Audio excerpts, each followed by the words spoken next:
Well, welcome to another of these deep dives into the world of diode lasers. So today we're going to look at the 20 watt laser which I just installed last time. We've studied the beam in great depth. It looks as though it should be quite a powerful cutting beast. So let's see what it can do. I know today's session is all about cutting, but before we do any cutting I want to solve a problem. What's the problem? Sort of air assist. That all this damned air that's coming out of here is going to cause a problem. So let me demonstrate. I've got this set up at 5mm a second so that it doesn't cut right the way through the material. So it's basically a blind cut.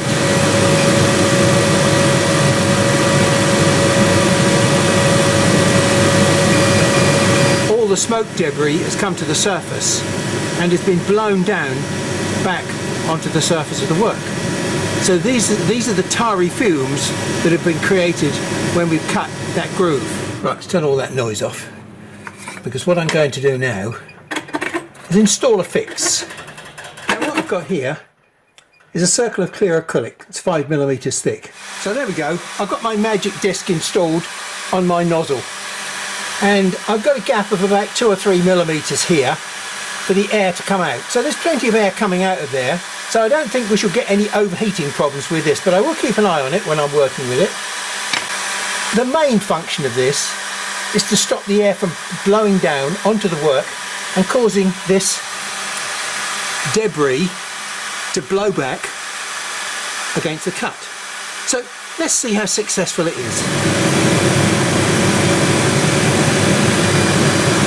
And here's the difference.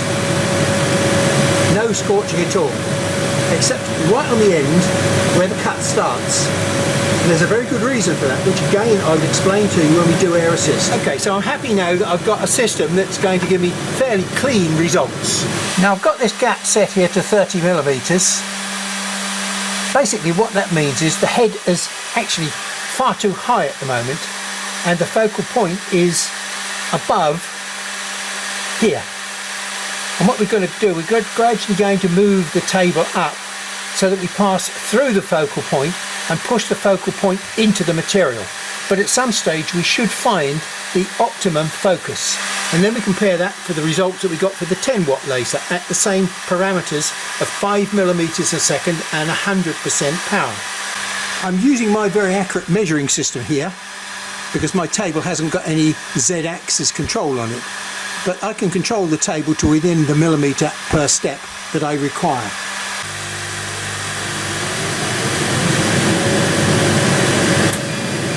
So there we go, look, a lovely clean set of results with no burning on the surface. Now prepared samples so that we can look at them on the big screen. And here we see obviously the 10 watt laser and here we see the 20 watt laser. Now there are some amazing differences if we look at this very carefully. Now I'm used to looking at detail and I don't just see this as getting deeper and deeper and deeper and shallower because at that point there maybe that's the best focal point. The focal point to me is all to do with what's happening at the mouth. The bigger the diameter of the beam, the larger the mouth will be. If we find the point where the focal point is, i.e. the smallest possible point to which all the rays appear to be passing, then we're looking for the smallest V or entry point into the material. And it may be that it's about there. And it just coincides that there happens to also be the deepest cut.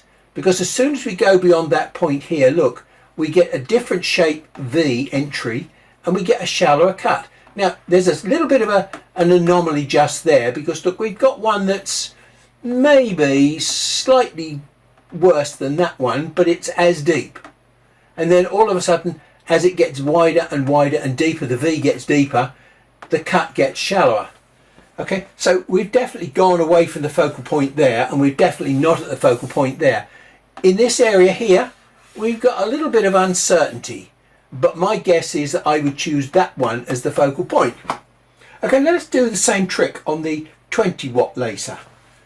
We've got quite a big wide kerf here and that's narrow, wider, wider, wider, wider. Now it's getting less wide, wider, less wide.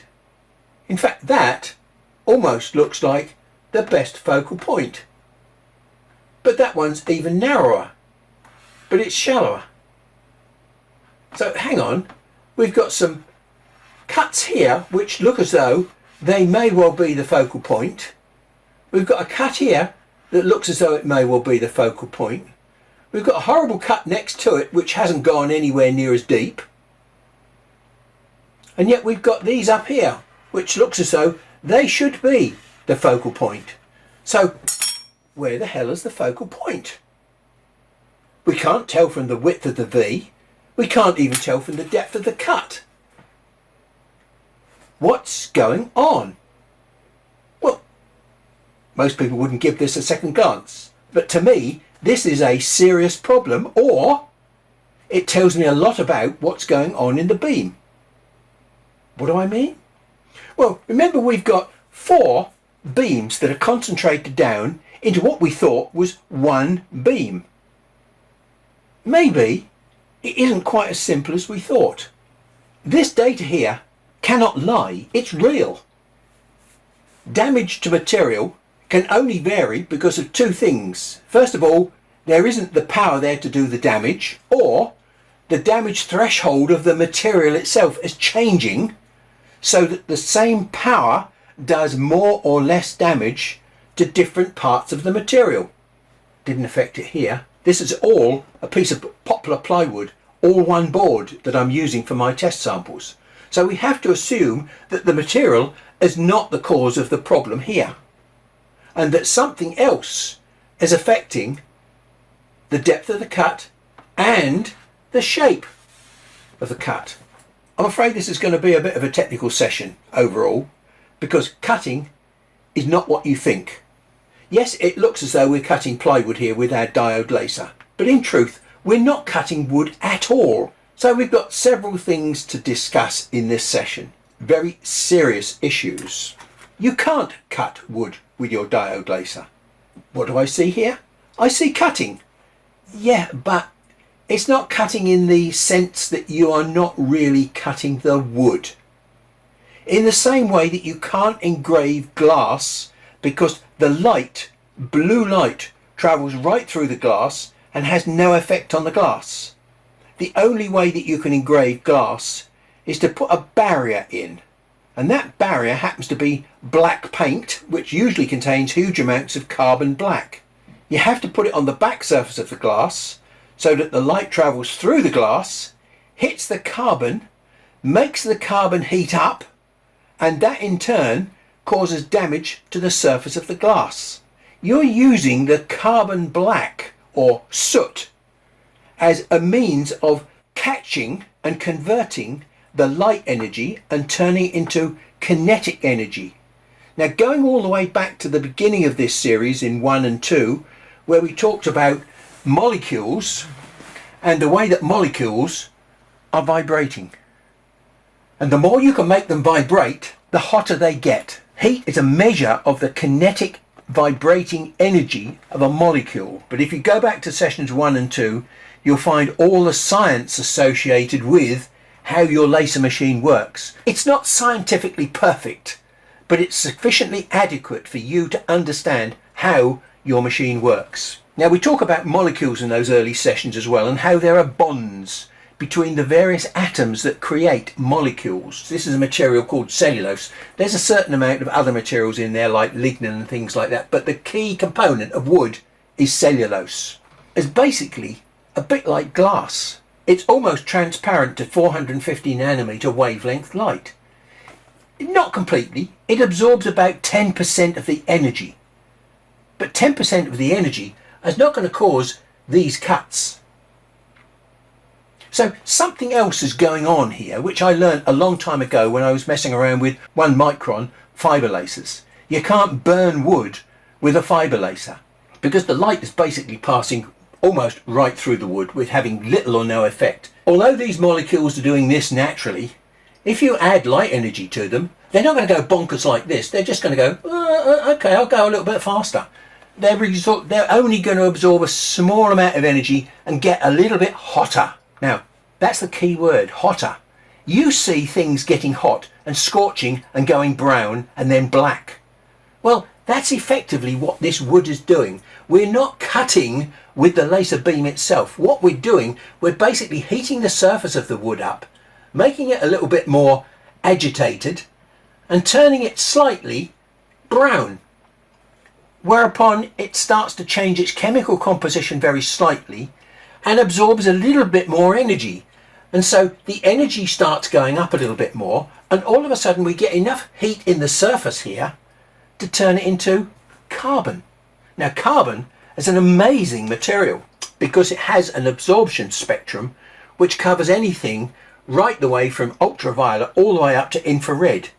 It's very, very effective at sucking in 450 nanometer wavelengths of light and converting them into heat energy. Effectively, what we're doing, we're throwing light at the surface of this material. We're gradually and slowly turning the surface of the material into carbon, which then sucks in the energy and produces a little fire, effectively.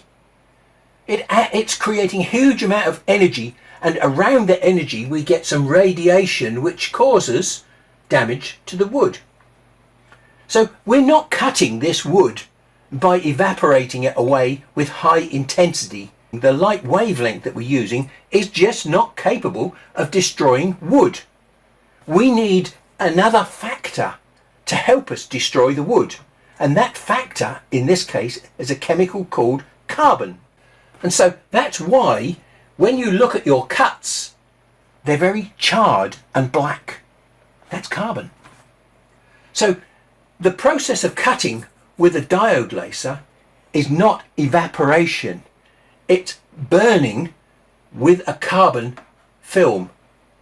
So in front of this cut, we're producing a carbon film which is gradually eating away into the material. Now, as well as going into the material with a carbon film in front of the laser beam, we're also leaving a carbon film behind on the side of these walls. Now, you'll remember in the last session when we analysed this beam, what we found was that not only was there a very high-powered central part to the beam, which is fantastic, but around the outside of the beam, we've got all this lower intensity energy. In fact, if you noticed what we had this very strange problem where we went from low intensity to very high intensity, back to low intensity, and then high intensity. So there was almost though there was like a ring of a halo of high energy around the outside of the core of the beam. Hang on, that sounds like a disaster waiting to happen. So we've got a core of energy which is busy boring its way down the tube, but around the outside of that core of energy we've got another high energy halo around the outside of the beam, which is heating up the carbon film that's been left behind as we bored our way down into the cut. When you look at your cut, you'll see that it's got a carbon surface to it. Now that carbon surface is amazing at converting light energy into heat, and I'm going to demonstrate the heating process that's taking place all the way down inside your cut. It's not just at the tip of the cut here. I haven't got a camera that will go down in there and look into what's happening inside the cut, but we have techniques that will enable us to see what's actually going on inside that cut. Let's go to the workshop and I will demonstrate what I mean. Okay, now I've set the focus here to 27 millimeters below the head itself. The question is that the right focus? Because on the basis of what we've just seen, there appear to be several different focal points. We'll go back and talk about why those focal points might be different for this head, because it's an interesting and weird problem. I'll just put a piece of slate below there to absorb the energy that comes out the bottom. I want the cut to be within about 2 or 3 millimeters of this front edge here, 2 millimeters a second, to make sure that the cut is all the way through, and we should see that piece drop off the front. I may well have to change the camera settings that the camera doesn't blow out. In other words, it doesn't overexpose. I'll have to experiment a few times to see if I can find the right settings so that you can see what I want you to see. Can you see that heat, the redness in the cut? It just happens to be showing through the central core of that piece of wood. And here's the piece of wood that dropped off. So we'll turn this round through 90 degrees.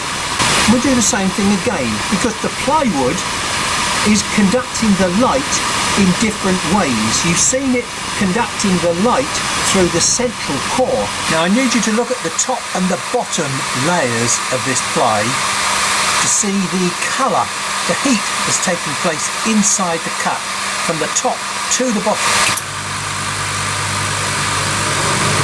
You see the top and the bottom layers are both very fiery.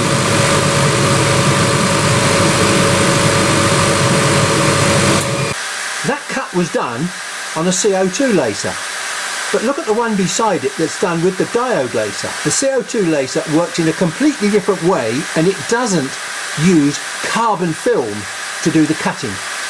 It uses straightforward light intensity at a frequency which destroys the cellulose molecules by shaking them to death on its own. It doesn't need the help of carbon to do it for it. Now, just for comparison purposes, I'm going to show you exactly the same thing on the CO2 laser. Now bear in mind, I had to make all sorts of adjustments to the camera before so that it didn't overexpose the picture. The redness that you saw and the whiteness that you saw was actually a lot more intense than you see on the video. And we'll talk about that in a minute. But here is the same sort of thing with a CO2 laser, and the camera is just being used in normal conditions. Yes, we've got some light, but just a small amount of light. I mean, there's nothing there that's going to set fire to the wood. Now, I'm sure that many of you will have either experienced or heard of somebody that's had a fire in their diode laser. The wood has caught fire. Well, perhaps you can see why now, because of the intense heat that can be caused inside the cut itself. And the more power we put into the laser, the more likely that is to happen. I'm edging up through 20 watts now, and I'm getting a little bit concerned. Why? Now, in the interest of science, I'm going to take my piece of kitchen roll that I've been used for carbon checking, and we're going to use it to demonstrate something to you. So what have I done there? Yeah, I know I've set fire to the paper, but what I've also done, I've produced a whole load of carbon, and that carbon happens to be glowing red hot. And if I add air assist to it,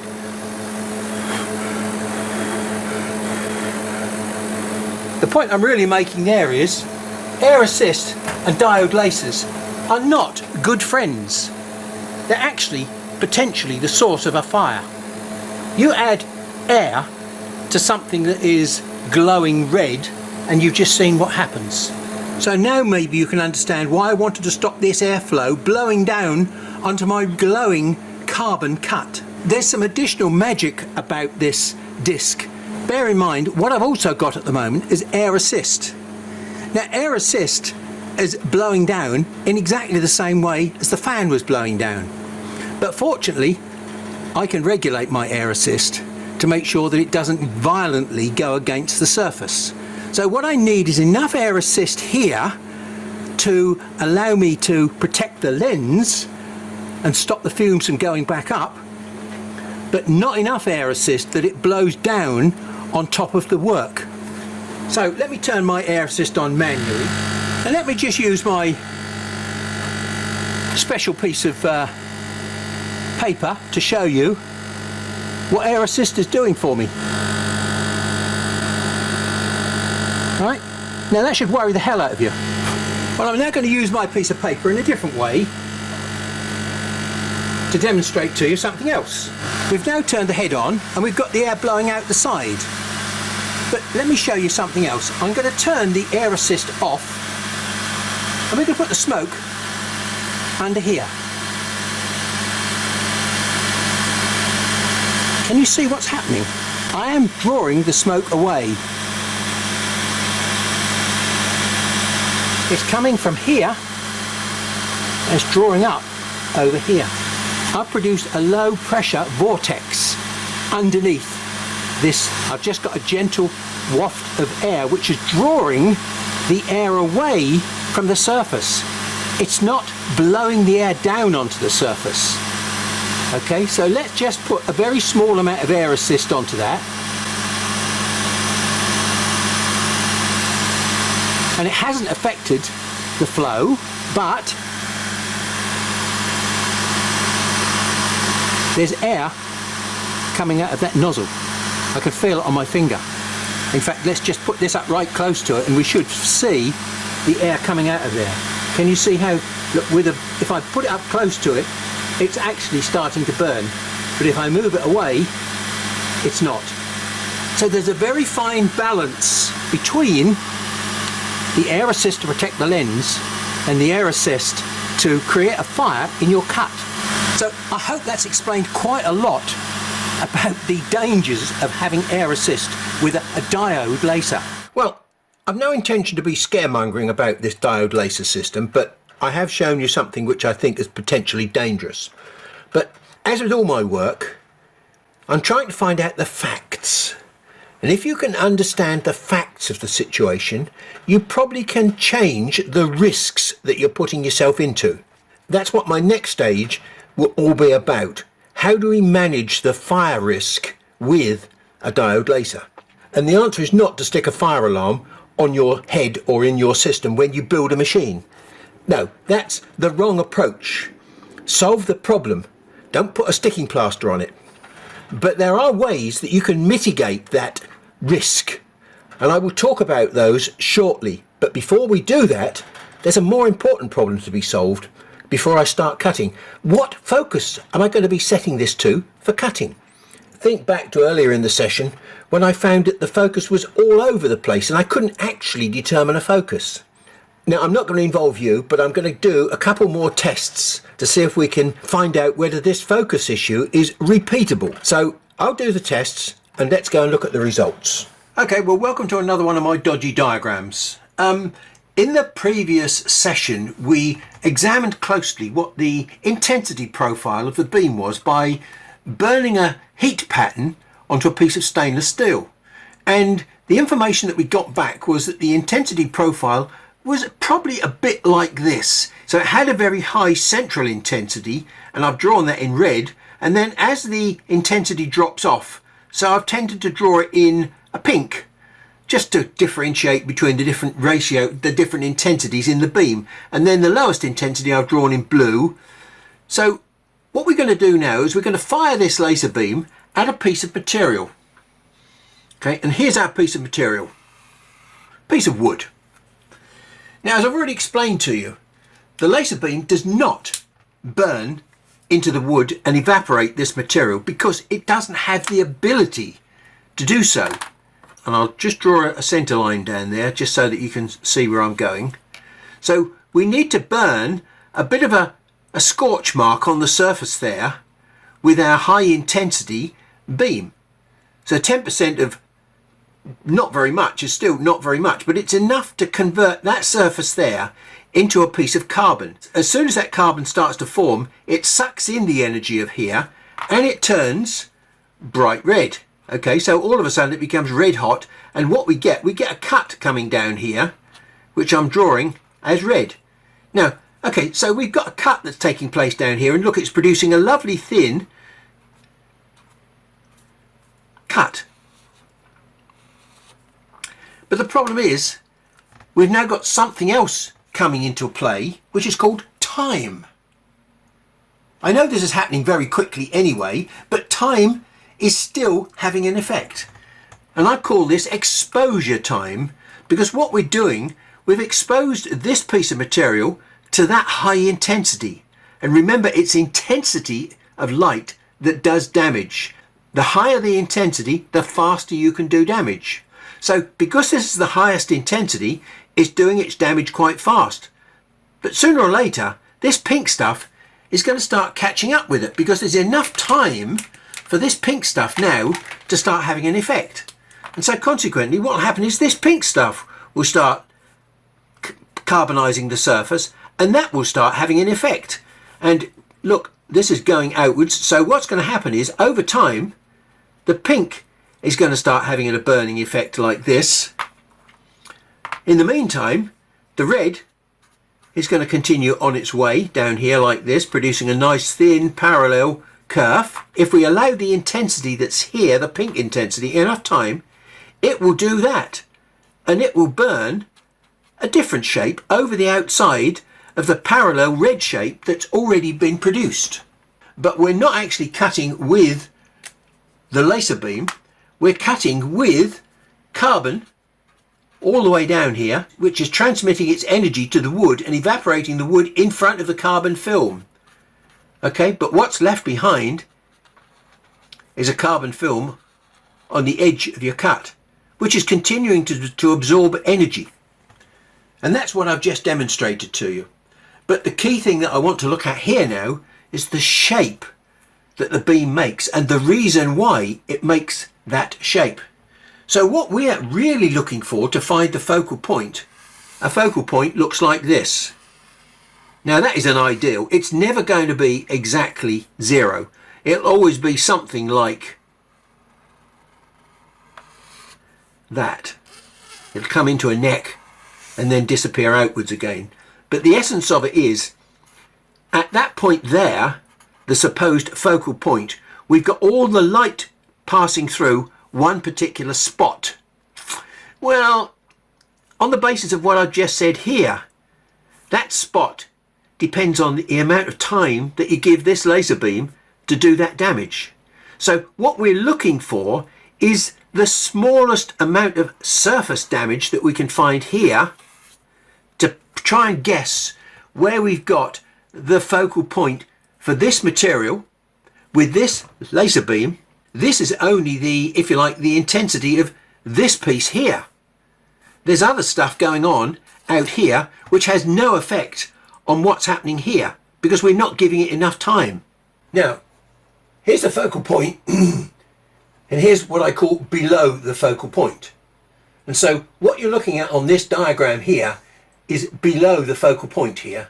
And then as we raise the table up, we get closer and closer and closer to this focal point, and then we get beyond the focal point and we start going above the focal point. That's the way in which these pictures here are arranged. Now if you look here and here, you can very clearly see what I mean about this trumpet shape. Here it looks as though we're nowhere near the focal point because we're doing a huge amount of damage to the inside of this relatively narrow kerf. So this kerf is much wider than what we saw in the 10-watt laser. There we have got virtually no trumpet at all. So that would appear to be the best focal point, where we've got the focal point sitting on the surface and we're getting no extra energy trying to open up into a trumpet shape. So we've got all sorts of conflicting messages with this data. This is the most puzzling one because look, we've got deep, deep, shallow, deep, deep, deep, deep. Why is that one all of a sudden shallow? This is a sort of inconsistent data that puzzles me. I see more in this data than most people would. So my next question is it repeatable? Well, here we've got a perfect repeat of this test here. I mean, this is not bad, but this looks pretty good. We've got virtually no trumpeting at the top there. That looks pretty good. Just a little bit of trumpeting started to come in here. I mean, these are sort of not bad in terms of penetration. These are deeper penetration than what we got here. Now that one looks very good. This one has got a slight amount of taper on it if you look, whereas this one is nice and straight and thin all the way down. So now we're getting a bit of trumpeting, more. So on the basis of this, 30, 29, 28, 27, 26 millimeter appears to be the correct focal distance below the head. Whereas here, well, we could guess anything. 24, 23, 22 is rubbish. 21, 20. These cuts here are actually, some of these are quite nice and deep. Look, that one there. And that one, it's got just a small amount of trumpeting on the top there. That one looks to be not bad at all. 22, 21, 20. I mean, That's not bad. That's not hugely different to this one. I can't determine an optimal focal distance for this system. And if I can't determine an optimal focal distance for this system, how do I set the autofocus up if there isn't a single focus? So I'm going to have to choose out of all these results what I think might be the best focus to use for our cutting tests. 20, 20 and 20. Although I'm going to start the cutting tests now, I'm going to do it with some air assist, because one of the things that I've been told is that if you use air assist, then you get deeper cuts. Yeah, okay, regardless of whether the fact it increases the risk of fire, maybe you get deeper cuts.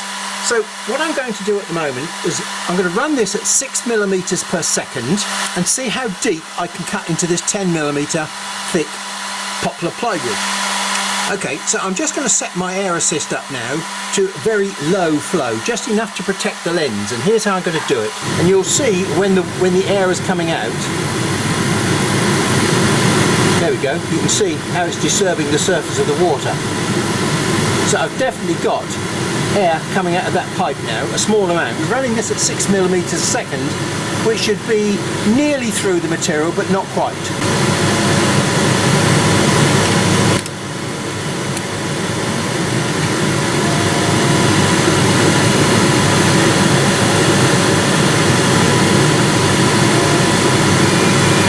Test, I'm going to give it full air assist, no more than 3 psi being delivered from the little pump at the back. Pressure is really not the problem here, it's flow. The pressure will develop a certain amount of flow out of the nozzle, and we'll take a look at that in a minute.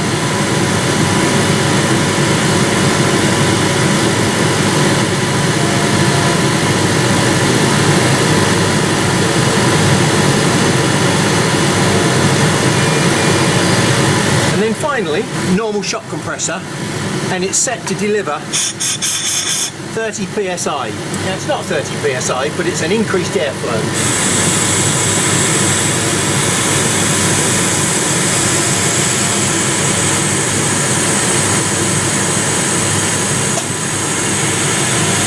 Now you'll hear the compressor is switched on because it's actually demanding a lot of airflow. It's going to cost you a lot of money, the air compressor, if you use 30 psi. We'll just see what my full air assist looks like.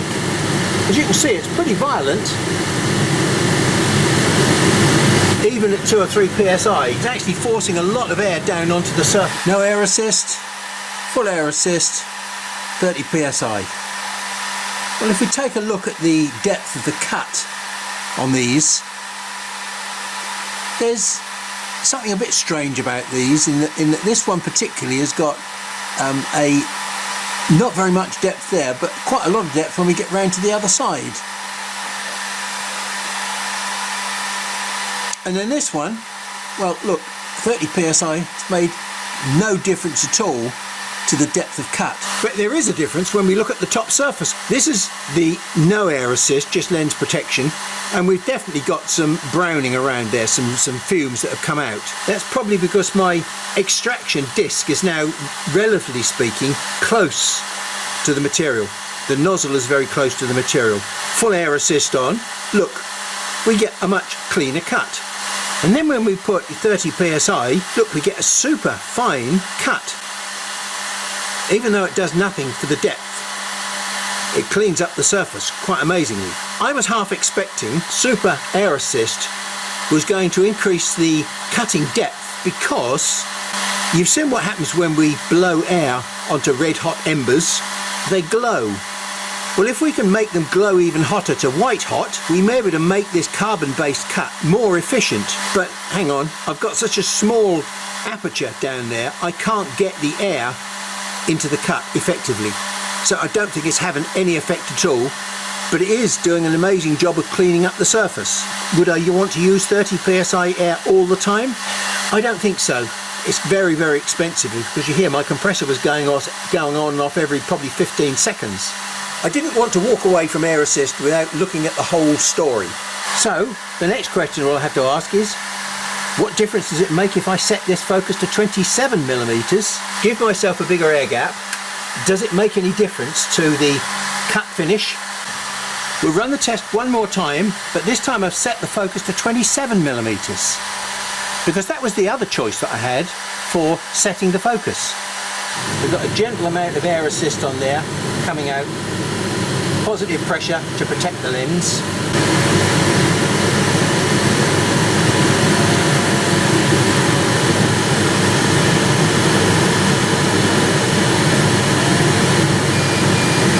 Sure that we're doing a direct comparison, I will also run my 30 psi test beside it.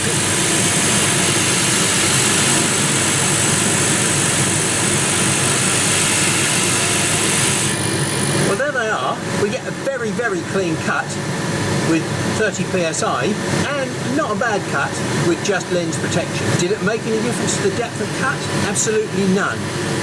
They're both exactly the same depth. Bang goes the idea that lots of air assist is good for cutting depth. The difference at 27mm is the depth of cut. Look, we've gone down to the bottom of the middle ply. Well, with 21mm, we've got about an extra 1mm or maybe 2mm of cut depth. So, on balance, it seems that the 21mm is a more efficient focus. Okay, now I hope you'll never lose sight of the fact that I'm not teaching you anything that I already know. This is a journey of discovery for me, and you're looking over my shoulder at me self-educating myself on diode lasers. This was a very interesting observation. From the point of view, it didn't improve the depth of cut, but it did clean up the surface of the cut quite considerably. We've got no secondary burning around here. All we've got is the high intensity central beam that we can see. But I'm having to use 30 psi to do that. Question, do I really need 30 psi to do that? Let me explain. Piece of blue tape on the nozzle. A quick pulse. And what do I find? I find I've got a little teeny weeny hole in there that might be 1mm diameter.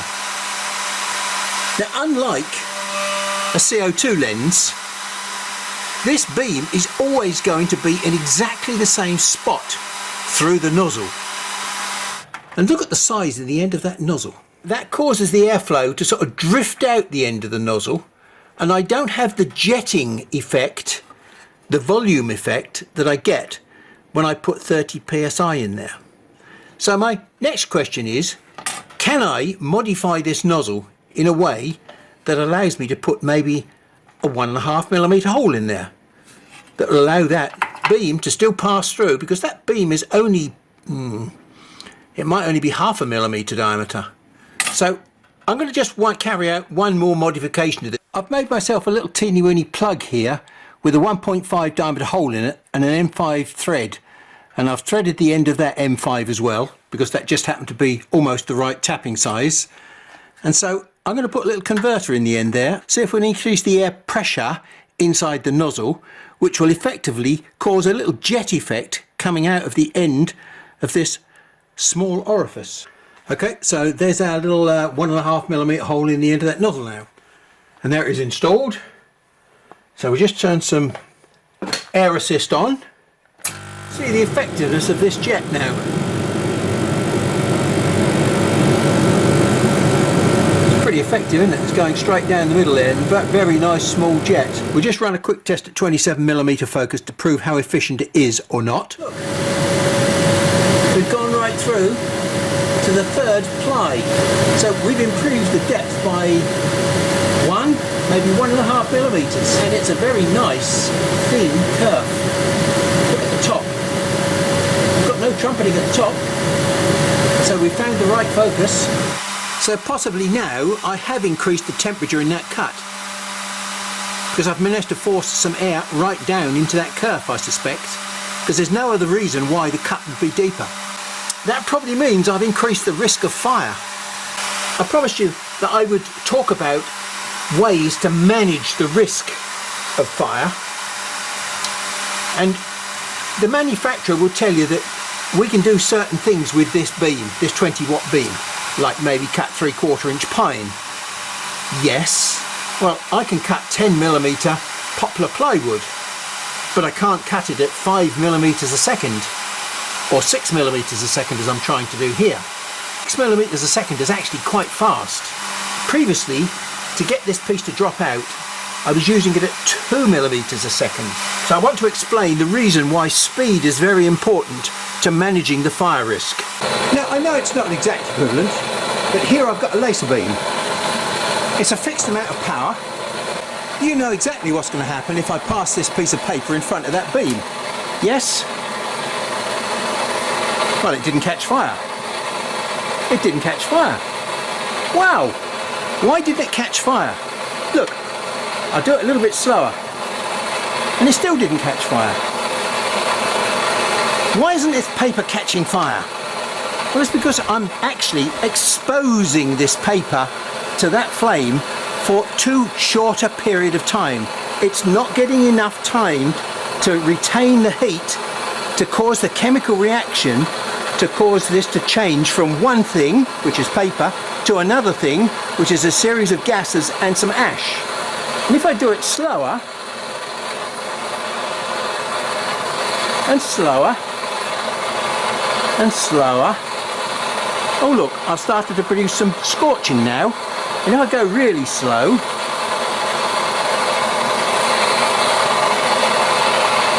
right, so that paper is not catching fire even with that very high heat, because I'm not exceeding what they call the damage threshold of this paper. But if I move it slow enough and give it enough exposure time for that amount of energy, then something is going to happen. Wow! Do you see what I mean? So that's the importance of exposure time. And when I run the laser head at 2 millimeters a second, I'm moving so slowly that my paper catches fire. If I can move faster for the amount of energy that's in the cut, I stand less chance of causing a fire. So time is a factor which allows you to control the amount of energy that you're putting into the material. So the faster you can run your cut, the less risk there is of it catching fire. So how do we turn that into reality? Okay, so the first test we're going to run is hopefully a straight one pass cut at 3 millimeters a second. And we can see smoke coming out underneath, so we know that we've got a through cut. Nice clean cut on the surface, a lovely thin parallel kerf. Look at that, isn't that brilliant? It's black, but it's got virtually no loose carbon on it. Because the risk of fire was quite high, we were running it relatively slowly at 3 millimeters a second. I would suggest that we might be able to run that maybe at 5 millimeters a second twice. You can clearly see how effective the extraction system is at sucking the fumes away.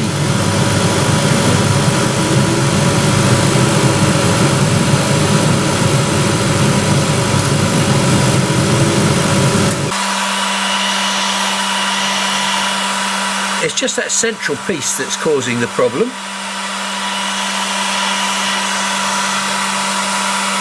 It's a little bit dirtier. This time I'm going to do a complete circle rather than half a circle, because that may well change the parameters very slightly if we've got an enclosed airflow. Watch the airflow and the smoke pulling away from this area here.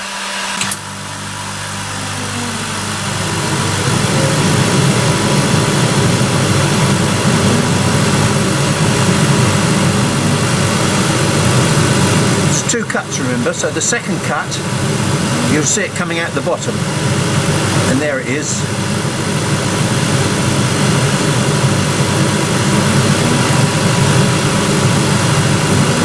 And that's a nice clean cut.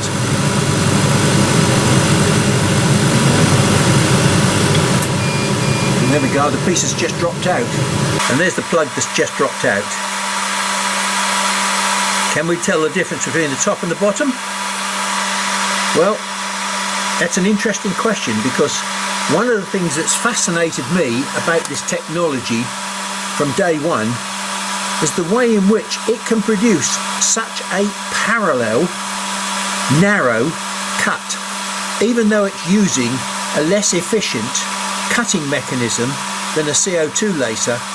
It actually does a better job of cutting out things like this, plugs.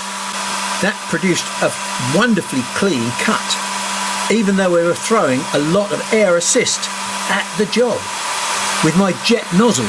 Okay, so I'm going to run that same circle again, but this time we're going to do it as a single cut. And I'm going to run this at 2 millimeters a second, and then we'll take a look at the results, because there's something I promised to explain to you.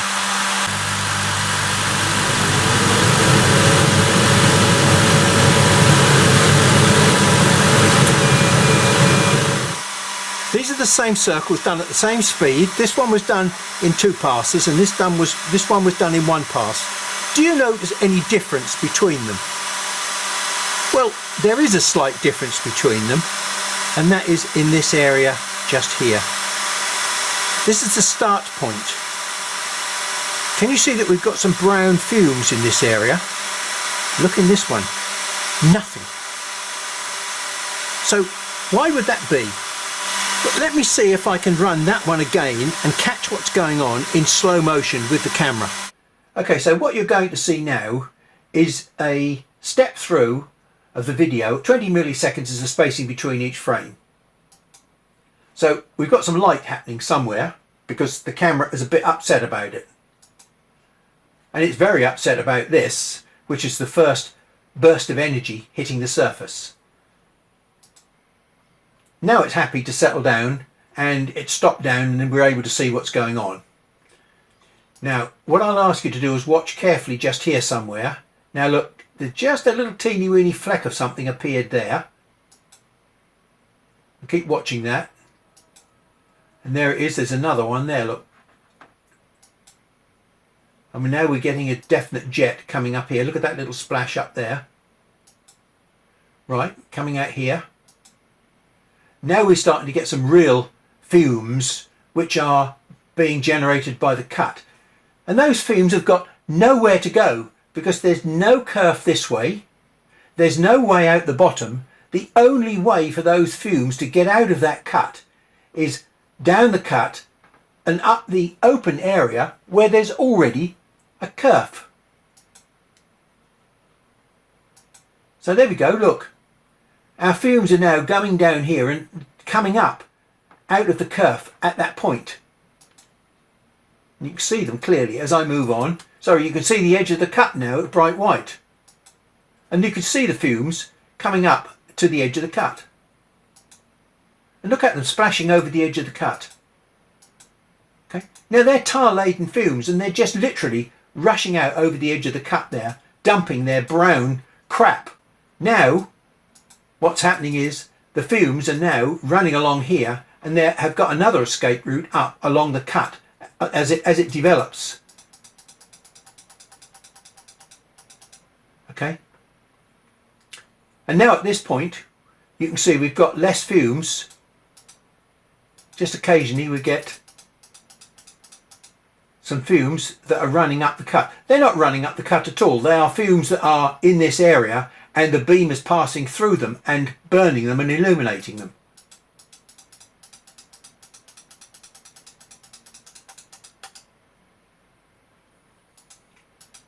But you'll see that the fumes are not going up into the nozzle, because if they were, they would be illuminated.